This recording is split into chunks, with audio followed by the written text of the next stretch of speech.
Hey guys, welcome back, it's Ripe again. In today's video, my evil mother-in-law claims that she is the new owner of my property after my wife died. This Karen called the police on me and literally got me kicked out of my own house. Here is what happened. So the first one starts like this. This is a really hard story for me to write, but I feel like I need to share with the world how horrible of a person my mother-in-law is. We had issues since before the wedding, but I always felt like those were pretty typical problems people have with their in-laws. She felt like I was not good enough for her daughter and that she could do way better. That I was not gonna end up going anywhere in life and things like that. She was against the wedding and made all the planning harder than it had to be. So anyway, I did end up marrying her daughter though, and heck, I might even admit that my wife was too good for me. She was too good for everybody and an absolute angel. And that is what made it hurt all the more when she died only a couple of years later after developing pretty serious cancer.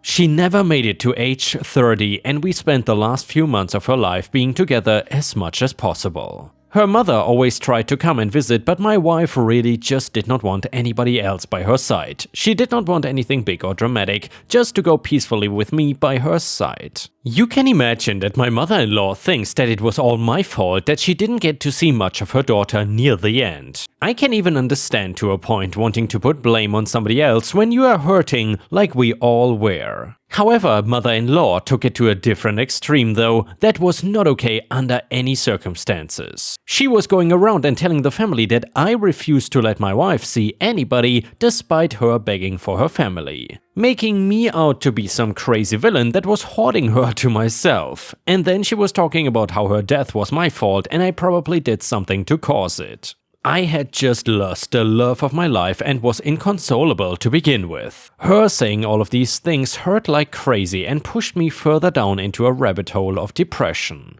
I was barely leaving my house and just wanting to stay in it like a little bubble. I'm sorry for the sad start to this story, but I feel like you need to understand my frame of mind to see how bad what my mother-in-law did next really was. I started attempting to get back on with my life, and that included leaving the house again. Now, this house was hers before we got married and in her name. And by hers, I guess OP means that it was the house of his wife. Anyway, even after the wedding, we never got around to putting my name on the deed, but we were legally married and she did not have a will, so that means I got everything, including the house. However, my mother-in-law started fighting me about the house only a week after my wife died. She was telling me that if I was a decent person, I would do the right thing and sign over the house to her.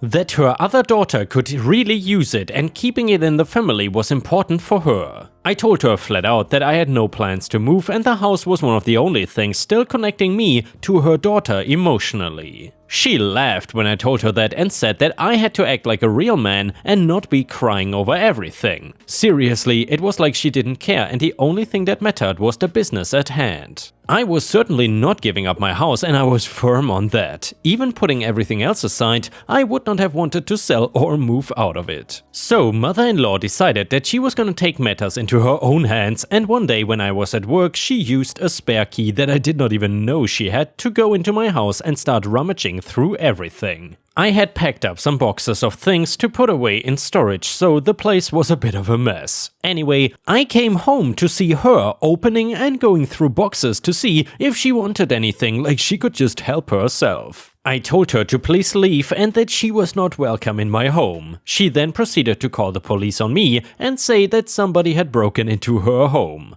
I had no idea what to do, but her touching all of the stuff was very upsetting for me. I had packed them in a specific way and how I was gonna store them. I was not gonna be keeping everything on hers, by the way, and did have every intention to let my mother-in-law and my sister-in-law take some things to remember her as well. These were more things that connected me and her together that were too painful to look at during that time. So I had a box in my hands when the police entered the home and then my mother-in-law screamed, "Mother-in-law, help, he's robbing me and taking all of my things!" The image of me holding a box and being a young male with an older woman yelling that she was being robbed is an important one. It was one that for them meant it was justified to tackle me to the ground and hold me there while putting cuffs on. I was being read my rights and basically arrested before I could get 2 words out. Finally, when there was a break of silence, I was able to say something that they could hear over my mother-in-law yelling and the police talking at me. I said, "I live here! I'm the one that lives here!" They finally let me up but kept the cuffs on in case I was lying. Mother-in-law, "No, he doesn't. I just bought this house and I'm the new owner. You can even see all of my moving boxes. He is just an intruder trying to hurt an old lady. If you look up the deed to the house, you will clearly see the name of a woman, not a man." Me, you will also see that if you look me up, this is my legal address and that the woman's last name on the deed is the same as mine, not hers. I guess mother-in-law assumed that she never updated her deed when she legally changed her last name to mine. I was still in handcuffs and kept that way until they ran everything and could confirm indeed that this was my home. That my mother-in-law had no connections to the address ever, and they were very angry that she called with a false report like this. Adding on what she did once they got there and causing what could have been a simple discussion into me getting tackled. I explained the entire story to the police and mother-in-law was insistent that she was the owner of the home. That since her daughter had no will, everything went to the mother, which is her. They told her that she was wrong and since I was the spouse, I inherited the home. She called the police officer stupid to his face and said that she was not leaving. You wanna bet, lady? I got her thrown out of my house so fast by those same police and made sure that she cuffed up that spare key as well. I was tired and frustrated but wanted to do something to really stick it to my mother-in-law. Now my wife had a collection of snow globes that had been slowly growing since her young childhood.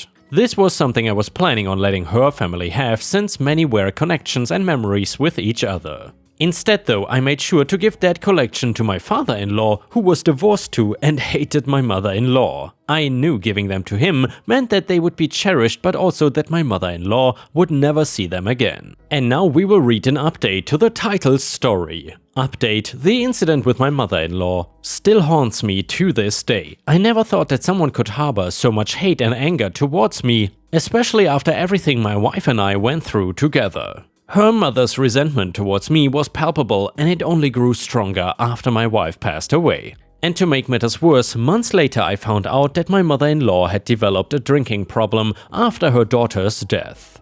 She was struggling to cope with the loss and turned to alcohol as a way to numb the pain. This only made her behavior towards me even more unpredictable and erratic. So then I received a call from her someday and that was the first indication that things had taken a dangerous turn. I could barely understand what she was saying, but the venom in her voice was unmistakable. She blamed me for her daughter's death and threatened to make me pay for it. I didn't know what to do, but I knew I had to take action. So I called the police and reported the incident, hoping that they could intervene before things got worse. But as fate would have it, my mother-in-law was not gonna be deterred that easily.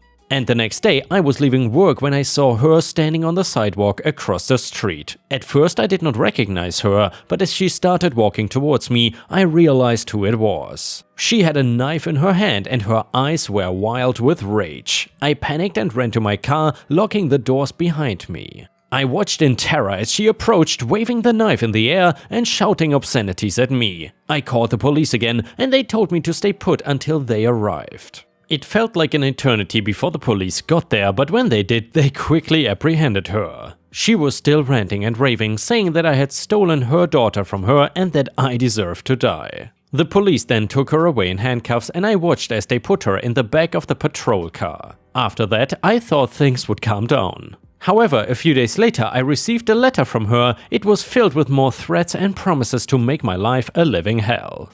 I could not believe it. This woman who was supposed to be my wife's mother was now my worst enemy. I knew I had to take action, so I went to the police again and this time they took the letter as evidence and told me they were gonna charge her with harassment and threatening to harm me. I was relieved to know that the law was on my side and that she could not hurt me anymore. The trial was a difficult time for me though. Seeing my mother-in-law in court ranting and raving was a painful reminder of all that I had lost, but in the end justice was served. She was found guilty of harassment and sentenced to jail time. It's been a few years now and I've moved on with my life. The memory of my mother-in-law's anger and hatred towards me still lingers though. I hope that she has gotten the help she needs and that she has found a way to cope with her loss without lashing out at others. But for my own sake, I'm glad that she is no longer a part of my life. And the next one is titled Call Got Recorded. About a year ago, I was working behind the counter for a liquor store. It was not particularly busy and my boss was stacking shelves nearby when an entitled customer walks in. She gets several bottles of alcohol and comes up to the counter. I estimate she looks under 20. Me, good evening, before I serve you, do you have a valid ID? EC, I don't need ID. I am 25. Me, I'm sorry ma'am, but I'm required by law to cite ID from all customers that may be underage. EC, well, I don't have any ID, just sell me the alcohol. Me, I'm sorry, if you don't have a valid ID, I cannot serve you. So then EC goes absolutely ape. She screams at me and calling me all names in the book. Me, I'm sorry that you feel that way, but I will have to ask you to leave the store now. Still screaming invective at me, and then the manager, she leaves the store. As this is not an unusual occurrence, the boss and I laugh it off and get back to work thinking no more of it. So, fast forward about a week. I'm working again and when the boss calls me to the office to get a phone call from HR. Me, hey, what can I do for you? HR, we received a complaint from a customer that you were exceptionally rude to her on date XYZ. Due to this, we have signed you up for a mandatory course on customer service. It's at X at Y, time and date. Me, hang on a second. I grab my phone and switch on the record function. Me, sorry, could you repeat that? HR, repeat what they said before.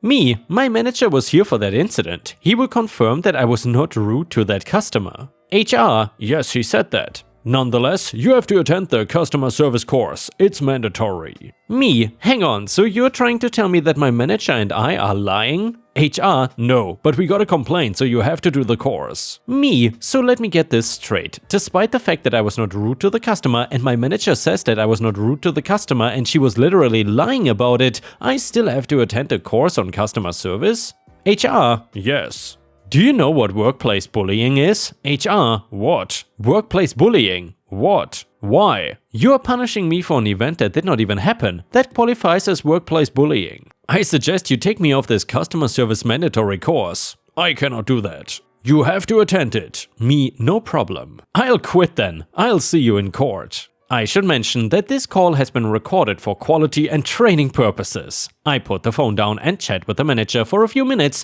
while he tries to calm me down from the incandescent rage I am feeling. A few minutes later the phone rings again and it is HR supervisor. We stick it on speaker and I record again. HR supervisor, what is this all about? So I explain what HR told me and he questioned the manager and myself. After a few minutes back and forth, he says, okay, I will take you off the course. Well, that's not good enough anymore. HR superior, what? Me, I'm a victim of workplace bullying. I am taking you to court. HR superior, that's hardly necessary. We have fixed the problem, alright? Me, no, I've been insulted and then been told that the company doesn't trust me, nor does it trust my manager. I would prefer to take my chances in court as I have direct evidence of workplace bullying. HR, what can we do to resolve this? Me, two things. I would like a raise and you to personally send me a memo to everyone stating that they cannot just send people on mandatory training courses unless there is actual evidence that wrongdoing has occurred.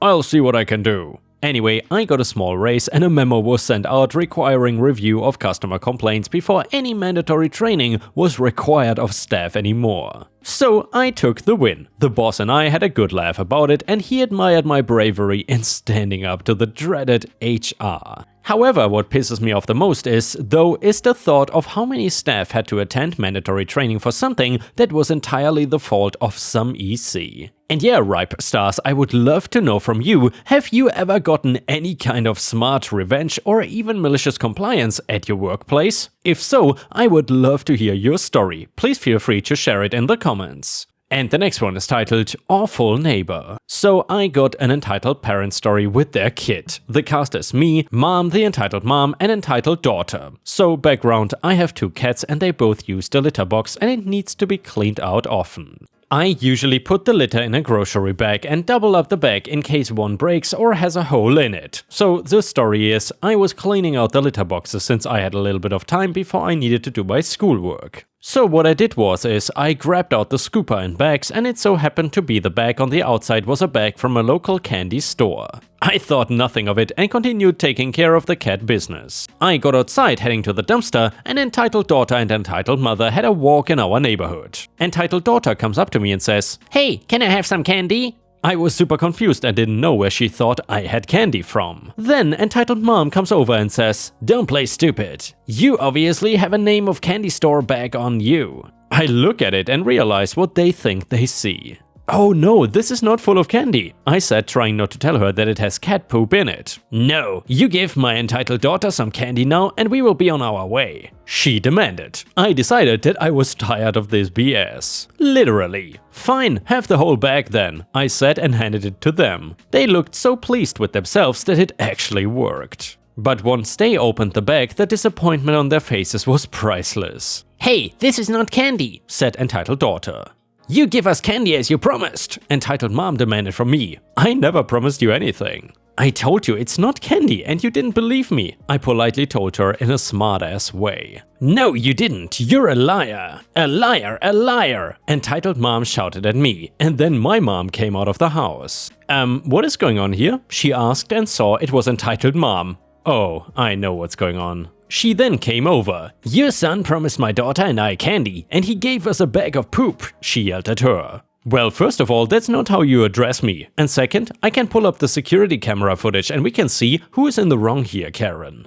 Just so you know, it has audio, and if you are wrong, we could press charges on you for trespassing on our property, she tells entitled Karen, mom. Entitled mom took no chances and realized she was beaten. She took the bag of litter and threw it onto our driveway, and then huffed away with entitled daughter, flipping us off as they went away. And in response, my mom and I just death glared them. After they were a few houses away, my mom returned inside and I picked up the bag. Thankfully, nothing fell out and the bag was still intact, so I put it in the dumpster. After that, nothing happened. We did not press charges over something that petty, and that was a good reminder on why we never interact with that family. Neighbor claims he owns my land and put up markers, calls cops on me when caught.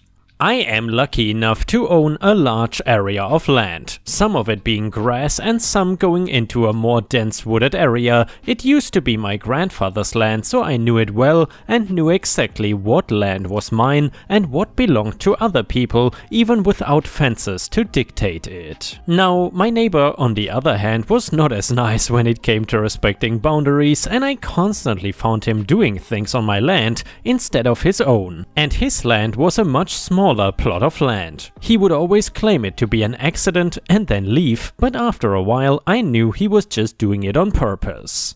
I did not have the patience to deal with him though, unless he did something that altered the land. When the day came, he tried to dig a path that went through my land. I knew that I had to find the money and get a fence built. If this was an easy story though, it would have been short and ended here, but sadly, this was only the beginning of the neighbor getting more aggressive with me and his approach to trying to go on my land. After about a month of the fence and no issues, I came home and noticed that something was not right. My fence was on the ground in pieces and there were some property markers on my land claiming that it belonged to the neighbor. I had no idea what happened and my first instinct was to check my cameras to see what the heck happened. It turned out that neighbor took his car and ran over my entire fence to knock it down. Then he came and put up those fake markers claiming that it was his land, even though I knew that the land had belonged to my family since the property was bought. It should have been a simple thing of calling the police and getting them to arrest him for trespassing on my land and destroying my fence. So that is what I did, and when the police showed up, I explained what happened and showed them the tapes. They went to talk to my neighbor and after a little while came back to speak to me. "Cop, I talked to your neighbor and he showed me paperwork that shows that that part of the land belongs to him. There is nothing we can do about the fence since from the paperwork we saw, it was on his property. He is not pressing charges, but I would advise you to stay away from that area." I did not have any official paperwork showing it was my land, but I knew that this was fake. The cop told me I basically had to get an official land surveyor to check it out if I wanted to sort things out. So I did just that, and like I knew before, my land ended right where I thought it did, and the land was mine the entire time. When I had that information, I knew that he could not stop me from using my own land, so I just started acting like I normally would, totally ignoring his signs. I don't know if the first cop visit gave him some fake confidence, but he ended up calling the police on me this time, and you could already tell they were not happy to be back. Cop: "Sir, I was here last week for the same type of complaint. Now he is asking to press charges for trespassing, so I'm going to need you to turn around and put your hands behind your back." Me: "I got the land surveyed like you suggested, and I have paperwork to prove that I am not trespassing." This stops him in his tracks and tells me to go get it and bring it to him. Now they have two documents that both seem to show the property belonging to different people. They really have no idea what to do now and make a call to try and figure it out.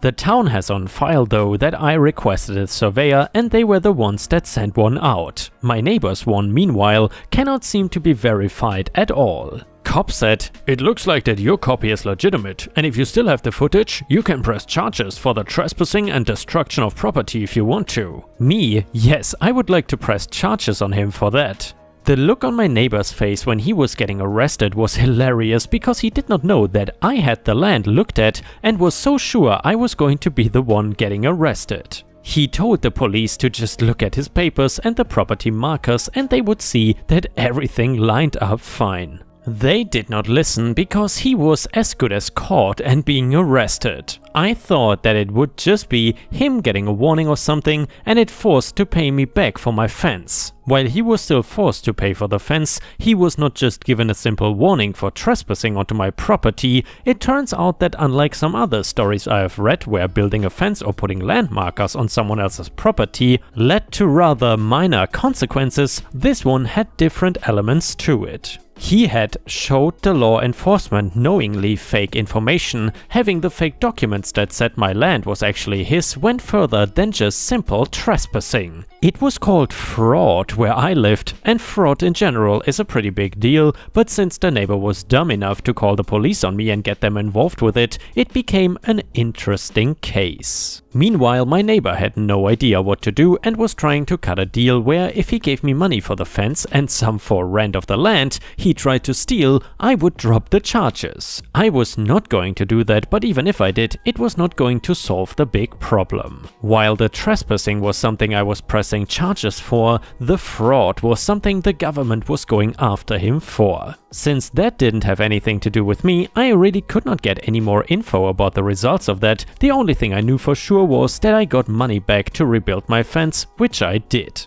I also can say that I never saw the neighbor again, and a few months later somebody new moved into that property. I can only assume that he was either sent to jail or was forced to sell the house just to afford the lawyer to defend him and had to move. Either way, I'm just so glad that he is not living next to me anymore. This was one instance that before I could even try to get revenge on somebody, they just ended up getting revenge on themselves. Nothing I would have come up with would have been as good as him getting arrested because he showed off his fraudulent documents to the police. Who even knows what he did in court in front of a judge to try and defend himself for that one? I love a victory that is low effort on my part but gets amazing results. And yeah, ripe stars, don't we just love it when an entitled neighbor from hell finally gets what he deserves. And with this, we have reached the end of the video. However, if you cannot get enough of my content, please check out my endless playlist, where you can find thousands of hours of content. In addition, please don't forget to subscribe to my channel to not miss any of my daily uploads. Thank you so much in advance, and I hope to see you again tomorrow.